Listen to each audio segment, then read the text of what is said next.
You probably know that your phone is tracking you right now, but you may not know exactly how this tracking works. That's what we're going to be talking about in this podcast. We're going to be exploring some of the fun apps that you download, but they might come with Trojan horses.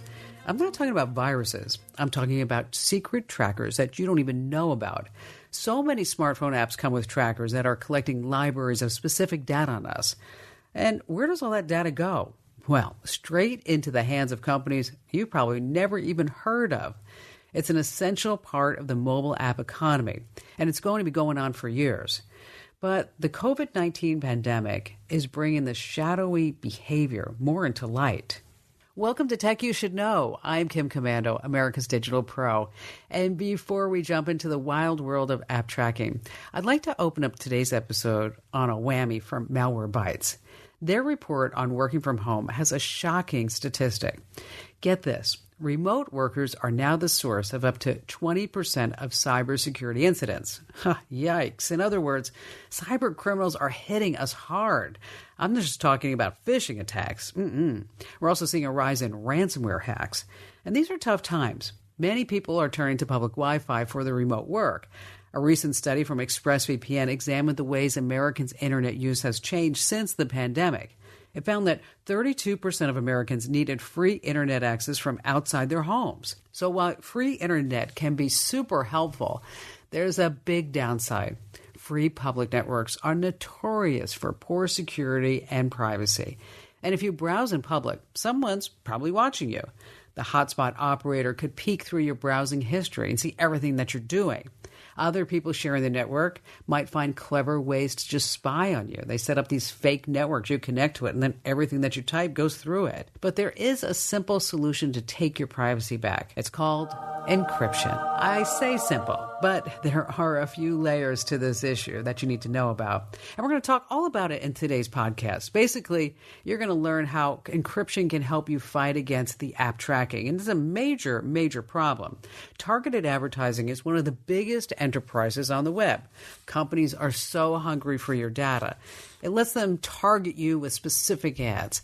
They can pinpoint which products you're most likely to buy and when. Some companies use ad tracking as their primary business model. Ever heard of Facebook? Yeah. They just don't give you a profile for free because they love you. The social media powerhouse makes most of its money by selling ads on its website and on mobile apps. But how does it get all this information? Simple, by tracking you and your data. If you still have a Facebook profile, you've got to check out the Off Facebook Activity Tracker. It's a free tool that shows you some shocking stuff. For example, Facebook knows when you use your coffee app or view articles on your news app. It's pretty creepy. Thankfully, you don't have to stand for this kind of data collection. You have a bunch of protective tactics you may not even know about. In this podcast, you're going to learn the tools that you need to use so that this way big tech will stop tracking you. This is very important intel that you don't want to miss, so stay right where you are.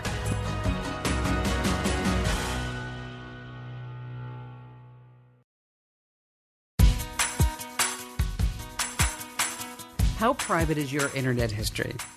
Not very. What about your apps? You may not think about it, but hundreds of Android apps have sent location info to X Mode. That's a data broker that sells location data to U.S. military contractors. You may wonder, well, what does the military want with my information? That's what we're wondering too. So which apps were compromised? Messaging apps, dating apps, and even prayer apps. Each site has tens of millions of downloads.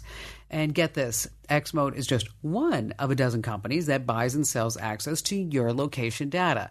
It's a huge business. It's a multi-billion-dollar industry. There are some very powerful players with their toes in the water. And that's why I'm so thrilled to welcome Sean O'Brien to this podcast. He's the principal researcher at ExpressVPN's Digital Security Labs. So, Sean, let's start at the top. Everybody knows that their smartphone tracks everywhere they go. But how invasive is the tracking? And what are the different ways that we are being tracked on our phones? Sure. So I think consumers are aware of more traditional types of tracking, right? So when they give permissions to an app, they might be aware that they're giving location data. And they're also aware, potentially, hopefully, that using a cell phone in the first place, sort of exposes them to location tracking and an array of sensors that are in that phone that can track them doing things. But the types of tracking that I see and that we investigated in our most recent investigation are more pernicious than that and are much more difficult to find. Basically take a small research project to detect. And we found it's very widespread, especially location and proximity tracking of the kind I'm talking about. Yeah, the proximity tracking is really interesting to me because, as you mentioned, we all know that, well, find my friends, right? Of course, my phone knows where I'm going, and the apps and the maps and everything else knows what I'm doing. But talk a little bit about BLE, this Bluetooth low energy technology, because I'm not sure that a lot of people are really aware that this even exists. Yeah, so and this is where things, of course, really get interesting, and in the last, I'd say, 10 years have, sort of shifted quite a bit in the data tracking ecosystem. We are now surrounded by Internet of Things devices, right, IoT, and that's smart speakers and smart televisions and, little tiny devices on the shelves of, let's say, a grocery store or maybe in an overhead intercom and those kinds of things. Those devices, what are called beacons, can use a variety of different technology, but primarily are using something called Bluetooth, which we're now all very familiar with, the thing that allows people to have, AirPods and so on. And that's basically short-range wireless, right? So if you walk into a room and one of these devices is there, your phone, let's say, or some other device can ping that beacon. And then the beacon can have a good idea, a very actually fine-grained idea of where you're standing, how long you're standing there. Maybe you're standing closer to another beacon. So now there's some triangulation going on and figuring out your path, let's say, through a grocery store or at a concert, or maybe even who you're traveling with, who's in your home, et cetera. So with COVID and the pandemic, does this also assist, obviously, in contact tracing? Yeah, so one of the interesting things about the contact tracing proposals that came through, especially the big one from the joint Google and Apple proposal, is that it relies on exactly the kind of proximity tracking that we see traditionally in a more advertising or retail context, not something that has been used before, to my knowledge, for public health. So, contact tracing that was proposed by those two companies basically uses the same sort of logic, the same sort of, detection to try to figure out if you're next to someone who may have been exposed to COVID-19. Of course, there's a wide array of apps doing things that aren't in a public health context, and we found quite a few of them. And that data can be used for all sorts of purposes, not just mapping you and your movements, but even making guesses about, let's say, your sexuality or sexual preferences in general, perhaps, where you frequent the most, and like I said, perhaps who you're hanging out with and who may be inside of your home.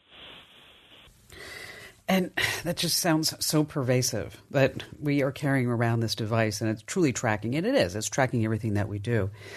When we start looking at all the different data points that a company possibly has about us, do you have any idea what that number might be? I mean, is it 10,000 data points on an individual? Is it 20,000? Is it more? So it's difficult to say on a specific individual. So two things to keep in mind here. The first thing is that those profiles don't necessarily match to us perfectly, right? So there may be multiple profiles on an individual. There almost certainly are. And also this sort of digital shadow that you have, these doppelgangers out there may or may not resemble actually what you do, actually, what your interests are, and so on and so forth.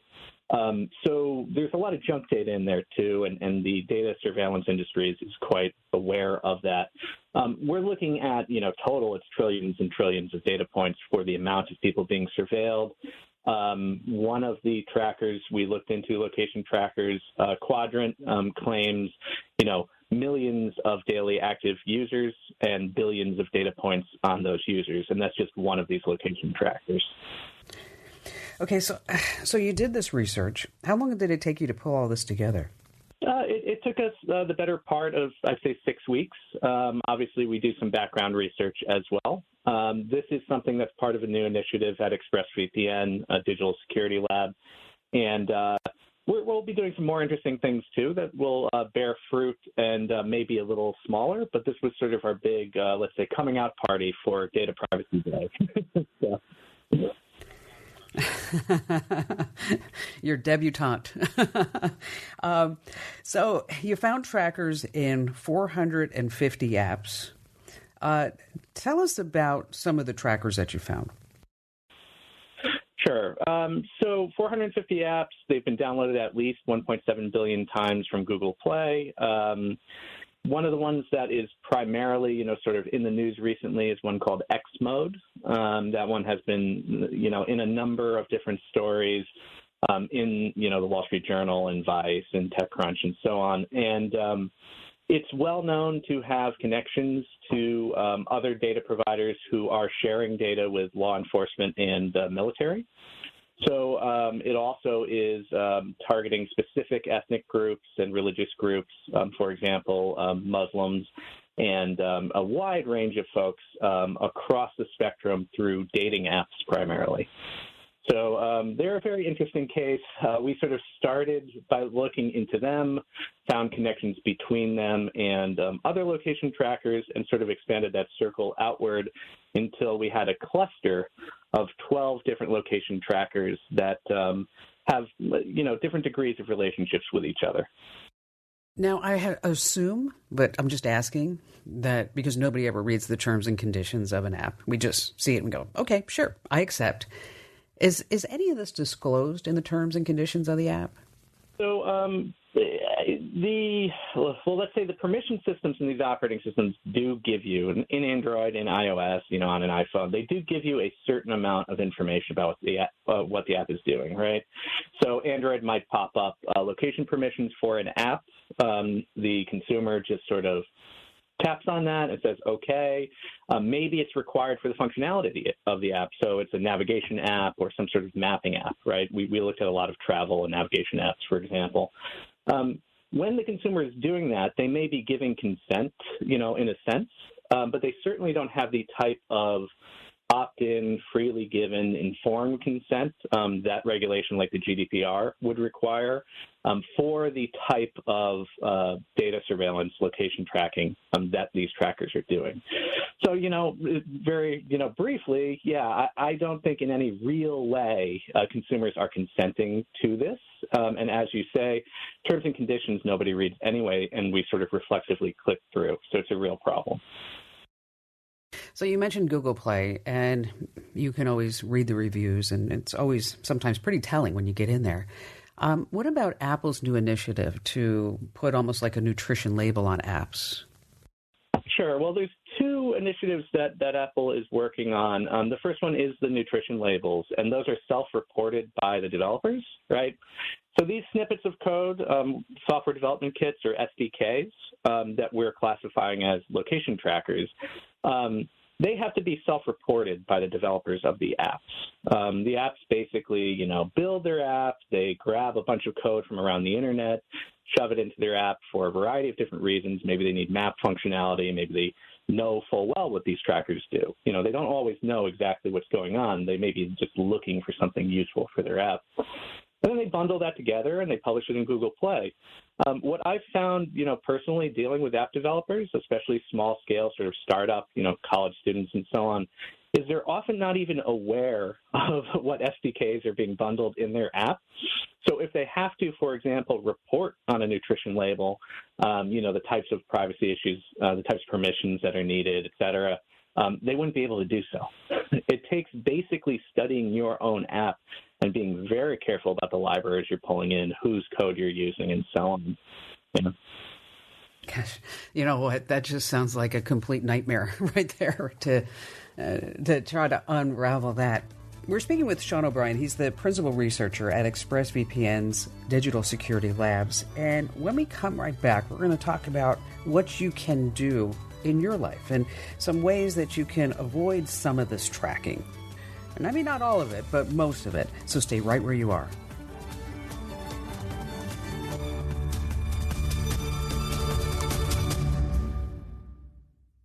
A new year is full of surprises, but one thing is always predictable. Postage costs go up. Stamps.com gives you crazy discounts of up to 89% off USPS and UPS services. So when postage goes up, your business will barely notice the change. Stamps.com is like your own personal post office, wherever you are. You can even take care of orders on the go with the mobile app. No lines, no traffic, no waiting. Schedule package pickups, automatically find the cheapest and fastest shipping options, and seamlessly connect with every major marketplace and shopping cart. There's even a supply store where you can stock up on mailing supplies, labels, even printers. Stamps.com has been indispensable for over 1 million businesses just like yours. All you need is a computer or phone and printer. Take a chunk out of your mailing and shipping costs this year with Stamps.com. Sign up with promo code PROGRAM for a special offer that includes a 4-week trial, plus free postage and a free digital scale. No long-term commitments or contracts. That's Stamps.com code PROGRAM. We're talking about location data, location tracking, how all this information is being harvested from your smartphone, and you probably have no idea that it's happening. And joining us here on this podcast is Sean O'Brien. He's the principal researcher at ExpressVPN's Digital Security Lab. So you have 450 apps that you analyzed. They were downloaded how many times? 1.7 billion and change. Wow. And the data is going all across the board to marketing companies, advertising agencies, government entities. What can somebody do? I mean, instead of using Facebook Messenger or WhatsApp, of course, you can use Signal, right? Yep, exactly. I think the first thing that's really important to note and sort of dovetails on the conversation about Apple and the nutrition labels is that transparency here is important, and where it's provided, a consumer can at least make some choices. So, I don't want to dismiss things like the nutrition labels. That's going in the right direction. And Apple is also, of course, pushing, more transparency and controls on consent around the advertising identifier. So this is an ID, Apple has theirs, it's IDFA, it's called, Android has theirs, it's AAID for them. It's sort of like almost a social security number, that kind of identifier that just follows you with your phone and, when you upgrade your phone and transfer your information over potentially. So trying to make sure that you're not using apps that are requesting that high level of permission, if you're provided that transparency is really important. Looking at your apps and sort of doing a, hygiene check is important. So if you don't need to use an app, uninstall it, right? If you don't need to give permissions, don't do that. And as you mentioned, with these encrypted messengers, there has been a real focus on privacy from consumers, certainly clamoring for better security with the leap from WhatsApp to Signal. Yeah, when you look at all the data, just like, for example, that Facebook Messenger leaks about you, I'm looking at the list that you provided, and I mean, how many different data points do you have there? I mean, I'm looking, you got, 5 rows, 5 columns rather, and 12 rows. What are, off of this list, what do you think is what was most shocking to you that you would think would be most shocking to our listener right now? Yeah, putting things in this context can be kind of difficult if you're not familiar with correlating data. But an example I like to use, which you see in the average supermarket, let's say, since maybe even the 90s, you give someone your postal or your zip code, right, at the checkout counter, and then maybe they ask for your date of birth or even just year of birth, right? Using just those 2 data points, you can narrow down pretty closely, how many people named Sean O'Brien have that birthday in an area, or if you don't have the name, there's only, 2 or 3 of us, right? There might just be one person in that zip code, depending on the size of it. So you can find people pretty easily with a small amount of data.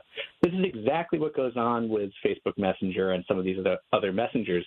even if they're encrypting and keeping your conversations private, right, which is sort of a new thing that we have thanks to, disclosures like the Snowden disclosures a few years ago, even if the conversation is private from these entities, there's metadata. So who you're talking to, how long you're talking to them. That's the stuff that I think consumers really need to think about. It's really the valuable stuff from a surveillance perspective, and it also makes it a lot easier, to make determinations about an individual from an intelligence perspective. You don't want to be reading through threads of their conversation unless you really have to, but you do want to know who they're talking to, how long, where they're going, maybe how long they're staying someplace. People are always shocked when I say, here, give me your iPhone. And I go under system services. And on your iPhone, I'm sure you know this, is that you have a full dossier of everywhere you went and how long that you've stayed there. And, Apple says that they're doing it for advertising, and then you can always opt out and good things like that. But it's as simple as just going through your phone, which is actually a really good point that you mentioned, is to go through each app and to go through your settings. And when you're sitting there and you're mindlessly watching yet another Netflix series, because that's anything and everything that we've been doing since the pandemic started almost a year ago, is start going in and seeing if your flashlight app, if you really need that anymore, because the flashlight's built in. So why have a flashlight app? A QR code reader, why do you need that? Now it's built into the OS. And maybe you don't need a compass. I don't know when's the last time you used a compass app, Sean? Really? I mean... Yeah, well, that's exactly it. So one of the interesting things about, relating back to the study was that a lot of these apps aren't like huge brand named apps. Some of them are pretty large, like Tango is a big streaming platform now. But a lot of them were utilities, like the kinds you mentioned, weather or remote control apps, which were downloaded, hundreds of millions of times. And turning your phone into a remote control for some temporary, accessing something, or maybe something you did 5 years ago where you needed to talk to a smart TV or something, that's probably not something you need to carry around now, right? And all that time that you're carrying it around, it's gathering information, it's logging it, and you don't know what's going on with it. And as I said, it's sort of a research project you have to do to even figure that out. This is off topic, but I'm just curious. Do you think we're ever going to get to a point where we can have full control of our data? Like Tim Berners-Lee, that's his idea, is that there would be a silo of our personal data on the internet, and then we would be able to give permission or not, and then actually look at that data. Do you think that's really going to be possible? And I had the pleasure of talking to Tim Berners-Lee and some other folks a couple years ago about that, and he's certainly very enthusiastic about that. I know a lot of people are. I've worked on some initiatives that at least give you a little more control over your data. It's not really clear exactly what that means, right? And it can be very difficult to suss out, how much folks are willing to, give up certain functionality for better privacy if that's needed in that context.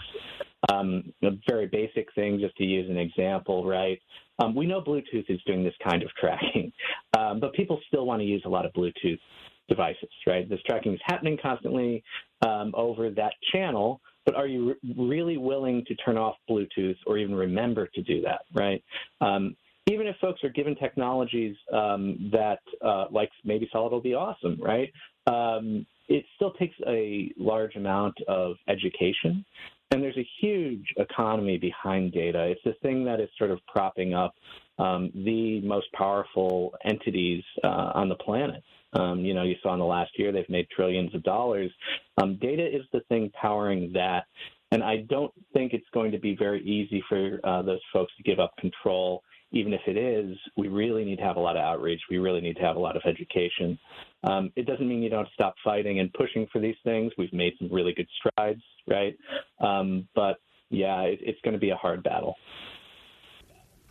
Yeah, there's also, I'm sure, Jared Lanier, he has this proposition that he told me that if we could actually let people control their data and then make money off of their data. So instead of big tech making money off of their data, is that they could. So like a family of four, as he explained to me, mom, dad, 2 kids, may be able to make $24,000 a year off of their data at that point.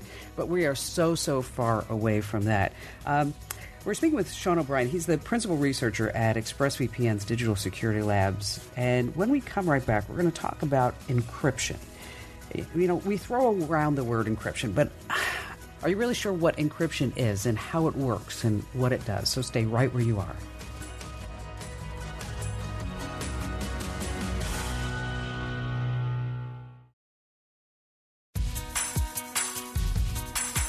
We're speaking with Sean O'Brien. He's the principal researcher at ExpressVPN's Digital Security Labs. Sean, how would you define encryption, say, to your grandmother?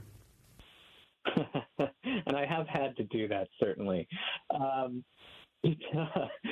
encryption is basically scrambling data, right, obfuscating it so that you can keep it private. At its most basic level, that's what it does.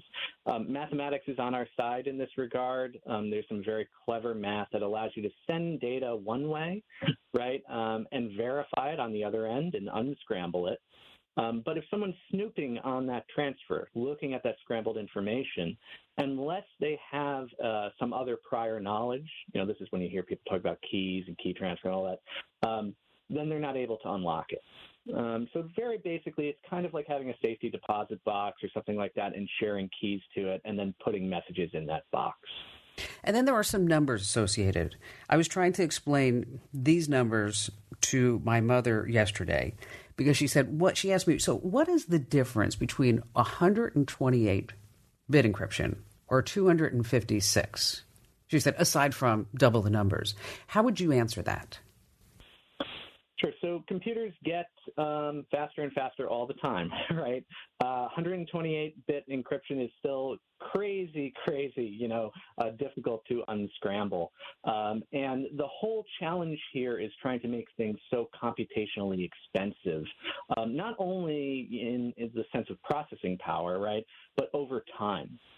So something like 256-bit SHA, 256, all these algorithms, something like that would take so long that the supercomputers we have now, even if there were as many of them as the number of grains of sand on planet Earth, would take longer than what we think the heat death of the universe is going to be. So longer than the lifetime of the universe. Yeah, so that's what they're trying to do.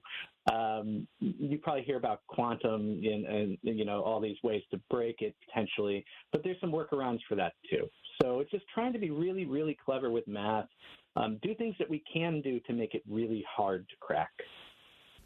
And so when we talk about encryption for the consumer, they know, I think everybody should know by now, that you want to make sure it's not just HTTP, it's HTTPS, right?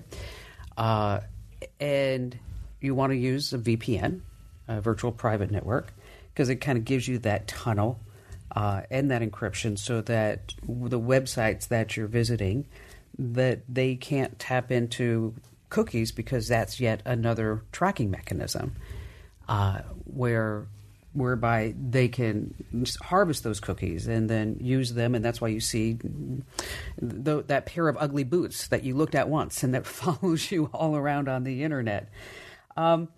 When we start looking at VPNs in particular, and full disclosure, I use ExpressVPN. I have for many years. And what I like about it is that it's really easy to use. I mean, it's just one click. How does that encryption work on a VPN? Yeah, so the principles, again, and just to kind of keep things simple, the principles are not that different across these technologies. It's just making sure you have a trustworthy vendor in this case, or a trustworthy, server if you set up your own, let's say, and we're a geek doing that. You've got to make sure that every part of that communication chain, is protected. And a VPN basically makes sure that at least when you're sending information, requesting data, let's say from a website, and you're running that VPN, that is, encrypted. Now, that uses, RSA or, public-private key algorithms. And the general sort of idea of this, and this is sort of the basis of, Signal and these other technologies too, is that you have a public key that you're willing to share for verification, and you have a private key that you never give to anyone. And with, VPN technology and these easy-to-use clients, of course, it's doing a lot of that work for you. But you would never share your private key with the server you're trying to request information from. Let's say if you're going out to watch sports on the internet, right? And if you were, talking to an individual, let's say you're encrypting your email, which unfortunately is done less and less, it seems, these days, you would share your public key with the person you're talking to so they can verify and unscramble your message, but you would never share your private key. That you sort of have to keep, as secure as possible. So there's a certain amount of responsibility that goes on. VPNs are great technology for solving the problem of, let's say, an adversary trying to peer into your traffic, but it's certainly not the entire puzzle. And that's one of the reasons we emphasize, certainly at ExpressVPN with all of our blog posts and how-to articles, and in this study, these other dimensions of privacy that people need to worry about. Yeah, because it isn't just a silo. It's not just one thing. It's not just one piece of the puzzle. Security is a huge topic that covers anything from OS updates to firmware updates and everything in between. Let's talk about the pandemic, because we have so many people that are still continuing to work from home. And I don't think it's ever going to go back to the way that it was pre-pandemic, because including myself, I found I can be really, really productive at home without having to do my hair and makeup and get in my car and drive across town. What kind of trends have you seen as far as security loopholes and problems that people need to be aware of? Sure. So, earlier you mentioned sort of these issues of data control, right? Can we control our own data, and maybe could somebody, make money off their own data? Those choices are really hard for consumers to make, not just because, at the moment it's hard to make the right choices, but also because in the far-flung future you can't necessarily see what the impact of the data you're giving up is going to be.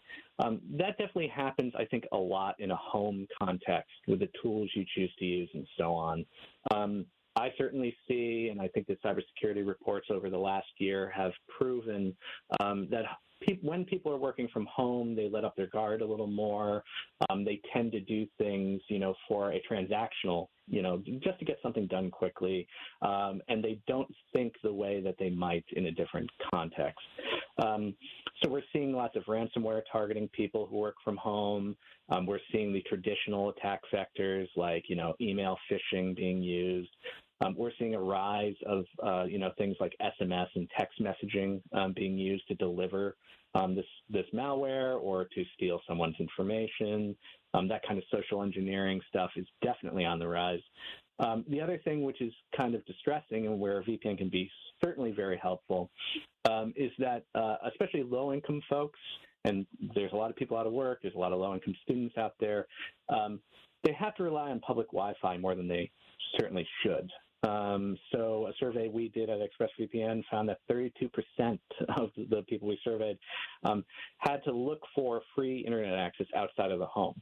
Well, when you do that, when you go to a cafe, when you're just trusting some public Wi-Fi and you don't even know where it's coming from, or maybe even accidentally connecting to someone else's Wi-Fi, you have to be very careful about what you do on that machine, especially through the internet, but also just opening any app, which is, again, using the internet, even though people don't necessarily put those two pieces of the puzzle together. So having a VPN in that context is very important. Maybe using a technology like Tor or some of these anonymity technologies, can be very important. I noticed on one of the documents that was sent over in preparation for this podcast, you're talking about contactless technology, which, how many times have we washed our hands in the last year? Okay, it's okay. And Amazon has their new technology with their Go store in Seattle, which I think is now being implemented, and I'm sure it's going to be in Whole Foods all throughout, where basically they're taking a picture of your palm, right? In order for you to pay, because your palm, I guess, is more of an identifier than your fingerprint, which I didn't know that until I just read that recently. Talk a little bit about this contactless technology and security. Sure. So if you look at, advertising technology especially, and the kinds of tech like this Bluetooth beacon tech and so on, if you look at the context that it's being put in brick and mortar, places, public places, cities, and smart cities, and so on, you're seeing some very exotic technology coming out, like you mentioned with Whole Foods there. And I've seen, ultrasonic frequencies being used, for different things. Uber seems to be wanting to use this, for example, to pay and verify that the driver of the Uber you're hopping into their car is the correct, driver, and so on. This is all very good in a sense, right? We want to be safe from a public health standpoint. We want to make sure we have real verification before we get into a vehicle. But at the same time, of course, this technology can be used for all sorts of data enrichment by these companies that are implementing it. So it's a danger. For example, Passport Parking, that's an app that many cities in the U.S. Use, and they received complaints a couple of months ago about their privacy policy. Basically, it was really porous. They were sending data all over the place to many different countries, to many different third parties without any consent, right? And that sort of thing can be happening with a lot of this new technology. There's a bit of a gold rush for this. And if you can prove that you have the coolest new technology to make sure people can be safe from, touching things, from, just walking into a store, filling your cart and walking out, that is the dream. And certainly with brick and mortar stores and malls and so on the way downward because of the pandemic, but also just general trends. I think a lot of these retailers are relying on this technology to sort of save them. Yeah, I'm sure. We spoke a little bit about contact tracing apps, but before we end our chat today, pros and cons, obviously, a lot, how far your privacy goes. And now we also have bad actors with fake apps. What's your take on it? Yeah, so contact tracing works. We know this, right? Public health officials tell us this, and we should listen to them. But also we have plenty of historical examples of traditional contact tracing, phone surveys, and, so you go to a restaurant and they keep a log that you were there and that sort of thing. We know that it's really helpful to identify clusters of individuals who may have come into contact with someone who has, let's say, COVID in this case, right? The issues with contact tracing apps are some of the same issues we see with any useful app or potentially useful app. They can be poorly designed. They can be sharing data with too many different actors. They can be rushed into development, which certainly many of these are. They could just be using tech that is sort of impossible or very, very difficult to lock up and still make useful. So we saw in places like Norway, they basically implemented, a contact tracing app and an entire system behind it that worked very well for what it was trying to do, but the data was not private at all. It was not respectful of European Union rules. And then they basically had to be warned and shut down the whole system. So that's not very helpful, does not put a lot of faith on the consumer end in this technology. An example that's sort of close to home for us, as I said, we looked at location tracker X mode, and that was definitely a big, represented in 199 of the apps we looked at out of the 450. Well, the Swiss COVID app, some other researchers found, was sending data to one of the network endpoints for X mode. So it was in a public health app that a lot of people were using in Switzerland, right? The same kinds of problems we would see, when using a Facebook Messenger or a WhatsApp or these kinds of apps can happen with public health apps. And certainly we have to be careful before embracing them wholesale. One of my recommendations, at least right now, until we know a little more, is that if there's another way to do contact tracing, or let's say, passport vaccinations, if you can have a paper copy or, just a screenshot on your phone or PDF or something like that, I would rather see those technologies leaned on a little more. It's old-fashioned, but it's safe from a privacy perspective, right? Yeah, it is. Or, now we have people taking pictures of their COVID vaccine card, right? Putting it up on social media. I'm like, why would you even think that was remotely even a good idea? or even something you should be doing. Hey, Sean, thanks for joining us. A lot of good points. And any final thoughts? Sure. People, I think, are more privacy aware than ever now. And it's great. This interview, right, this conversation is a sign of that. So people are not going to learn this overnight. I don't want everybody to sort of be nihilists and not wanting to, even try. It's really important to start small, take sort of baby steps, and over time, decrease the amount of data trails you're leaving and increase your security using things like encryption, VPNs, and so on. Now, before I let you go, I've got to wrap up on today's biggest takeaways. First, don't use WhatsApp or Facebook Messenger. When you want to send messages, use Signal. Second, encryption is key. Lawmakers around the world are talking about undermining end-to-end encryption, but it's crucial, really, in our day-to-day lives. And thanks to the pandemic, you can't hang out with your friends like you used to. We've got to all social distance and watch out for the virus and more. Well, that means more and more people are going online to socialize. And when you're sending messages and emails, you need to protect your security. Plus, encryption makes online purchases safe. It helps to protect sensitive data like photos, passwords, and the health information that we store on all of our devices. Encryption is more important than ever. It gives you freedom and security. And so make sure that you check out a VPN if you haven't already.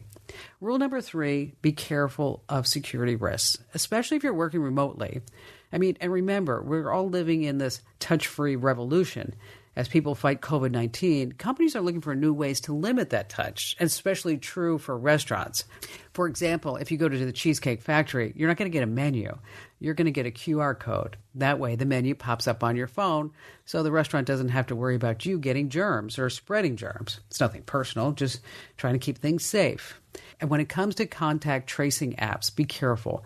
They do come with privacy issues. Countries all around the world are pushing for these apps, and there's no wonder why. They can let you know if you've come into contact with COVID-19. They can keep you informed. But there are just a ton of fake apps there masquerading as government apps, so you got to be really careful. Do your research and fight for your right for encryption. Now, ExpressVPN is a sponsor of my national radio show, and they have been for many years. But I've used ExpressVPN for so many years. And it's so simple to do. You just download the app, you use it, you click to connect. It's not going to slow you down. It's an amazing app, really.